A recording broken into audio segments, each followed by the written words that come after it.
you also have dark circles, eye bags, and fine lines?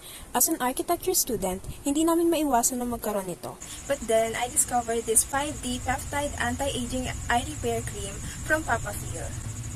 O diba, packaging pa lang, bongga na. Pero, mas bongga pa rin yung product.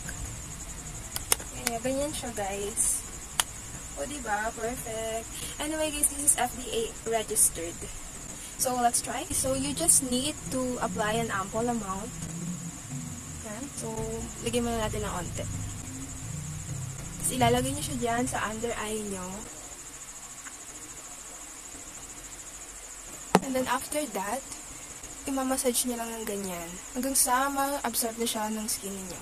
Ayan. And then, after nyan, guys, oh my god, feel kong smooth niya. Papafeel, ano to? Nakakitang smooth. OMG guys, nakikita nyo ba? Mas naglighten siya compared kanina. Nakalagay dito guys na anti-wrinkle, smooth fine line, and fade dark circles. And papakita ko na rin pala sa inyo yung certification na FDA registered nga talaga to. Ayan guys. Papafeel. Lalagay ko to sa yellow basket. So kung gusto nyo rin na to, check out nyo na, ano ba?